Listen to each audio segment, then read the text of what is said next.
Olá pessoal, hoje eu vou falar sobre o efeito de motores elétricos em cargas, como cargas em circuitos. Tá?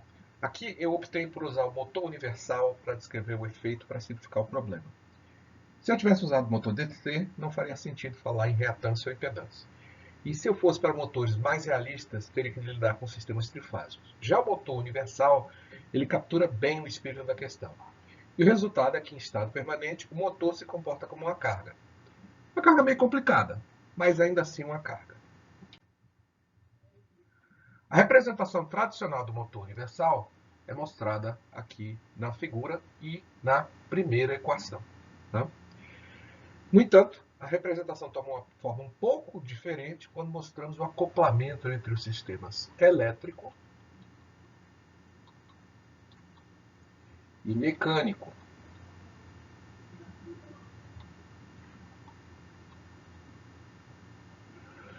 Note que cada termo da primeira equação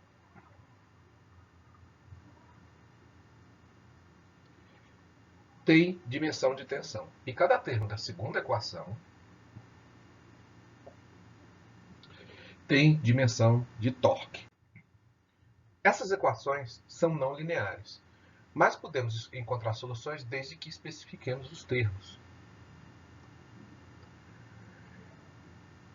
E a solução é uma corrente aproximadamente senoidal e uma velocidade angular que tem um valor médio e um termo oscilatório adicional. Quando queremos encontrar um modo de pelo menos estimar a corrente e a velocidade angular, podemos partir de uma análise de potência média.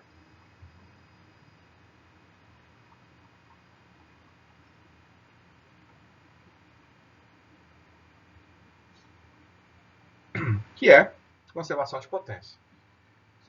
Essencialmente multiplica aqui a primeira equação por corrente,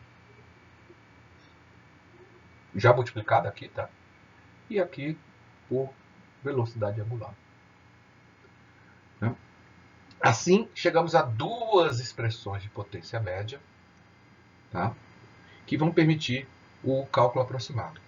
As aproximações usadas aqui são a de desprezar harmônicos superiores. Tá? Eu utilizo somente n igual a 0, n igual a 1, n igual a 2, n igual a 3, n igual a 4 e sucessivamente são desprezados. Quanto mais não linear for o regime de operação, menos precisas são essas aproximações. Com isso, chegamos a duas expressões que permitem calcular a corrente eficaz e a velocidade angular média. Tá? Expressão, expressão. Uma outra simplificação adicional que utilizei para chegar nessas expressões foi considerar o valor eficaz da velocidade angular como muito menor do que seu valor médio. Essencialmente, ômega médio é muito maior do que ômega RMS. Tá? De modo a simplificar o cálculo. Tá?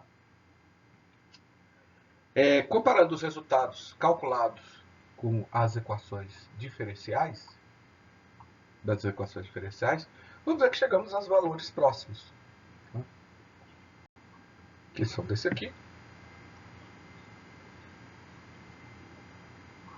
Que são desse aqui. Mas essas relações nos dizem algumas informações importantes.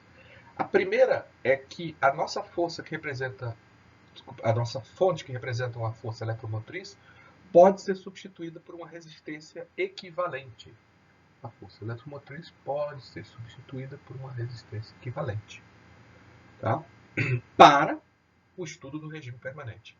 E como essa resistência, essa aqui, é muito maior, tá, do que as perdas e a reatância do motor, a perda de rolamento e resistência de rolamento e perdas e a reatância do motor, temos que o motor mais ou menos equivale a uma carga resistível. Tá? A segunda coisa é que o valor dessa resistência é dependente da tensão eficaz que alimenta o circuito. Tá?